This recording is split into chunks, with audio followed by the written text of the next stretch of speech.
little bit. So I'm Lynn Knight. I am the economist for NRCS, for the East National Technology Support Center. So I handle economic technical assistance for NRCS field staff for pretty much the whole East Coast. And Bryon Kirwan is a state economist for Illinois. And this tool it was developed by Lauren Cartwright and by Bryon Kirwan. And Lauren comes from Missouri.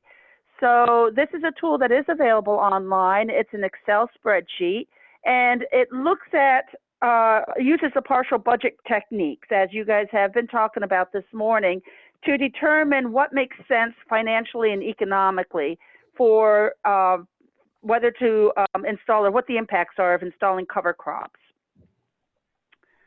So if you utilize cover crops, it can provide many benefits to soil and water resources, and those can be environmental benefits as well as economic benefits. But many producers want to know, what is the bottom line of this? How is this going to impact them in their operation? So in order to answer that question, again, we're using partial budgeting as the tool to answer that question. So the MS Excel tool, you can see where the website is here, but also if you just Google NRCS Economics Cover Crop Tool, it will come up on your Google screen. So that you can just do that, but there are direct links to it as well, which are listed here. So basically, you're going to put the information in based on the operation that you're looking at. And the tool assesses the profitability and affordability, which is basically economic analysis and financial analysis. Financial analysis looks at the affordability. Economic analysis looks at whether it's profitable or not. The beauty of this tool, too, is you can do all kinds of what-if scenarios, and Bryon's going to talk about that. So you can look at best-case scenarios, worst-case scenarios, what you think is going to happen, and see what the impact might be on your operation. So you've already probably discussed this with John Hanchar, but what a partial budget does is it looks at what changes. And the beauty of that is that you don't have to look at everything when you're doing an analysis. Whatever does not change remains the same. So you really just want to look at what is the before and after of the change. It also focuses on the costs and benefits that are realized by the producer or whoever is that you're running the tool for. And it focuses on the benefits that can be easily monetized. We know that there's plenty of other benefits that can accrue by putting in cover crops, but some of them are, we just are not able to quantify them as easily. They're kind of feel-good benefits. You know that they're occurring. We just don't have a way of really measuring them. So this looks at those type of benefits that can be measured. The other thing that's important with this tool is the time horizon. Whether you're looking at it as short-term or long-term really matters. So if you're looking at the short-term, you're looking at the immediate impact of adding cover crops. Things like, what does it cost to actually put them in? And the long-term looks at continued long-term utilization. So you're looking at what's happening over time, 10, 20, 30 years. So you might be installing it over time. In the short term, you're going to have higher costs, of course, but it's going to take time to accrue many of the benefits. Now, there's a graph that is created by this tool that you can look at that from a financial analysis as well as an economic, but this one illustrates the financial analysis. In other words, can you afford to put this in? So here's just an example of one run. It's a Midwest example, but it does show that in the short term, it might be costing you money, but then over the long time, you probably see quite a bit of benefits, or you may see quite a bit of benefits. So Bryon is now going to go into the tool itself. If you have any questions about the tool, if you download the tool, what I would suggest you do is look at that 1-hour webinar that we have on conservationwebinars.net. And if there's any questions on the tool or what's doing, or if it's just doing something that seems a little funky to you, Bryon would be an excellent resource to call first. And of course, I can be a secondary resource. So let's see, Bryon, let me see how I can end this so that you can get on. Okay. Stop you share. have to stop sharing. There you go. Now let's see here. Share screen. Screen 2. All right. Share. So hopefully now what you are looking at is a spreadsheet. And on this is what the tool itself looks like. When Lauren and I developed this tool initially, we tried to make it, you know, somewhat intrinsic and following a thought process that a lot of folks would go through. Again, we're looking at this as a short-term analysis. For the demonstration day, I have preloaded it with information from an example of a dairy farm in New York. Actually, I hope I'm pronouncing their name right, the Magus family. That was actually a case study done by a colleague of mine before she retired, Flo Swartz, the retired economist from New York there. And so what this is a dairy farm that has corn silage just followed by hay. And so a lot of times, again, some of the initial questions come up that, hey, you know, what about, you know, what's the crop, what's the yield, what's it worth, and things like that. When you're using this tool and you download it to your local laptop, you know, it's designed to be very user friendly. If you see a white area, this is an area that you can make an entry. So for example, oh, well, there's no entry there for what the yield is. So we'll just say that this hay is making $4 a ton, 4 tons of the acre, and it's worth $80 a ton. And so then that they will, excuse me, that's yield units. I did that wrong. It should be tons. See, you have to go back and fix this. Baseline is 4, and then the value is 80. And this will show up a little bit farther down in the screen. But a lot of times when the discussion on cover crops and some of these improvements would come around, folks would, what's the initial question a lot of folks have? What's it going to cost? And so we thought that this is an excellent place to start that. You know, the costs are going to be different for every individual. You might be able, if for some of the machinery costs and seeding costs, if you don't know what yours are locally, that the local extension budgets may be able to provide a good bit of information. For this in here, this is an all-in cost. This is what was provided in terms of the case study, that the planting of the cover crop, including the seed cost of the cover crop, was at $51 an acre. And so we look at that. That's usually one of the very first questions. Then people say, well, is this going to cause any yield decrease or anything like that if we have that involved? And so again, we have some of the different attributes. And sometimes they say, well, is there any other costs? Some first-time cover crop users say, well, we had to take some additional classes, or we had to make some modification to the planter or something of that nature. If there's any of these other costs, we've got this just white space as a place to generically be able to list those, and so that you can, again, personalize it for your own operation. Then at the bottom, it just totals it. And so in this particular example, they're saying that our costs were $51 an acre. Now, if you look across on the hay side, it's not the same. And in many operations, it won't be. That some of these different costs that for this particular case study, that they had higher planting costs for the cover crop that was going to precede the hay crop. I don't know what the background is on some of that, but the point being that you're not necessarily always going to see the same figures in each of the different columns. So after we've got done talking about some of the different costs, then the discussion turns to what's some of the different benefits. Again, for purposes of the case study, we had some estimates on what the values of nitrogen, phosphorus, and potassium were per pound. And so that we know that from the case study that this producer was able to reduce some of their nitrogen inputs because of the cover crops that they selected. And so that they got some type of a nutrient benefit. Again, over on the hay side, they did not have that. That also, for terms of the case study, where there was some insecticide reduction that they were completely able to eliminate, so that their percent reduction was 100% on that. Oftentimes what has been in practice in producers I've worked with, oftentimes that there's a percentage reduction. They might be able to save, say, 20% of their herbicide costs or things of that nature. But again, for purposes of showing how the tool works, taking the information as was presented to us. Also, that the producers in this particular case study were able to elect that there was a yield increase that actually came because of the utilization of their cover crops. And that was 7%. And so all of a sudden, this is that $44.80 comes from, if you go up to the top of the screen, it was 160 bushel corn, it was worth $4. 7% of that is $44.80. That's where some of those values come in. Also, that this producer was able to reduce some erosion. Now, we know that approximately $2.50 is the intrinsic value of the fertilizer that is saved within a ton of soil.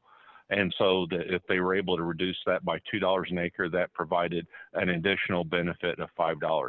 This erosion repair for acre in some locales, and working with producers in different parts of the country, that they have to spend a lot of time perhaps rebuilding terraces or doing some grading or excavating of drainage ways, and that might cost them some number of dollars. This is a way to be able to reflect that. None of that was in this particular case study, so their erosion benefit was $5 an acre.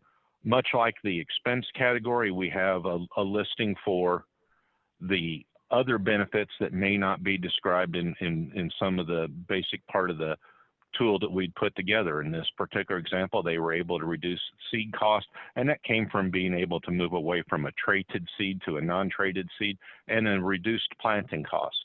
Now, I wanted to demonstrate here, and then at the bottom it shows that what the total benefits were in the short term on that.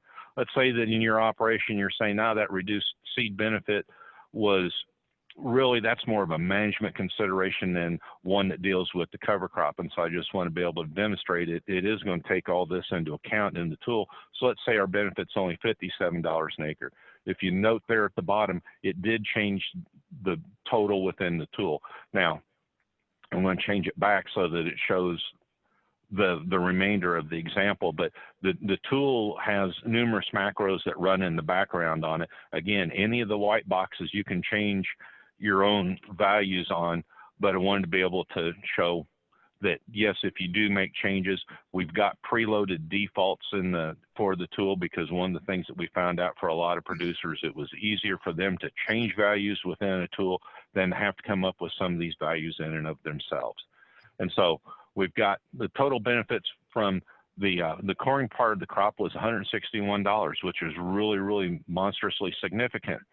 Also, the benefit from the hay side was 46. And then when you total it at the bottom, that the $110 an acre benefit on the corn side, but it was the negative means that there was a cost, and it was costing them $14 an acre in the short term in regards to those. And so again, this is just the simple short-term addition, subtracting total benefits minus total costs, and this gives you your remaining value. And I got to see. And then Lynn talked about the importance of time consideration. So then we say, what does this look like over the long term? Because again, in many instances, that the utilization of cover crops is something that's going to take some time to be able to pick. And so we have designed this tool to be able to look at this over a given lifespan. You can go up to 50 years. Why did we pick 50 years when we did it? Because we said initially, well, if someone had the opportunity to start farming when they were 20 and they were able to retire when they were 70, that would be a 50-year career span. And so the discount rate is just based off the national published discount rate. We look at what the current soil organic matter is, what the estimate is to change, and what we found in our research, and a lot of it is it takes oftentimes in the Midwest and points farther north at least 10 years to be able to change that soil organic carbon content, that active part, 1%, and then we have to have a maximum potential again for terms of the analysis. Is it 6? Is it 8? Again, some of that is somewhat subjective, but for the purposes of the demonstration, we have it in there at 6. And so again, we have all of, from the first part of the page, we have shown that, you know, the average cost per acre per year is $55.51. Here we have a summary of what all of those benefits were from the first page, and then we start talking about some of the long-term benefits. Again, those nutrient values from right where we were at, we know that as we increase that amount of active carbon, each 1% based on the scientific literature, what some of the increases are in phosphorus and potassium. We also have these little pop-up boxes that will pop up and give you what some of the different science behind the availability is. And so we get this annualized value of the soil fertility. Something that is much bigger concern and points to the, as you go farther west, is some of the water storage capabilities and some of the benefits that might accrue from that. Again, they were not part of this case study. We have these pop-up boxes that help provide some of the background information from that, and a lot of this comes from Economic Research Service long-term irrigation studies. But after all this has been done, we know that our annualized benefits are $114.18 a year. And so when you scroll down just a little bit farther, total cost 55, benefits 114, net is 58, which is showing that what the difference is going to be. Now, one of the things, you know, as an economist, one of the things I sit there and do is look at spreadsheets all day long. And so here you see how it moves back and forth between each of the different crops. One of the things that makes it a whole lot easier for me, though, you click on the menu button and we can look at some graphs, because I'm very much a visual learner. Come on, computer, don't lock up on me now. There we go. And so now, granted that, and we have a rather highly varied response in this particular case study. This is what I refer to as the Charlie Brown graph, if everybody remembers what the front of Charlie Brown's shirt looks like. But it shows, again, what's happening each year, where we had a large $110 benefit in the first year, and it was costing us about $14 an acre in the second year. And it shows how, as that rotation changes, how some of those different costs are. And then we start to see the effect of time. All of a sudden that loss is only maybe $1 or $2 in those second years. And then by the third iteration in each 10-year cycle, it becomes all positive. The financial, you know, when we're talking, that's the affordability, the whole profitability. When you look at it over time, the graph is obviously very different, because it's looking at those amortized values over time. And so then you can return to the model. One of the things I like to really encourage folks to do is, when you are sitting there running this, one of the beauties of being an Excel-based model is you can sit there and run what if scenario after what if scenario. And in fact, within these models, you can save a number of iterations. You can save up to 5 different ones. So when you pull it up, it's already preloaded. I also strongly encourage individuals to look at excuse me, a range of values. What happens if the results are very optimistic? What happens if you're very pessimistic and you're not able to achieve the gains that you're wanting to do? By running multiple examples and scenarios, it becomes very much like a sensitivity analysis, and it shows what some of the expected results are compared against an economic model of being more objective, or excuse me, more profitable and less profitable.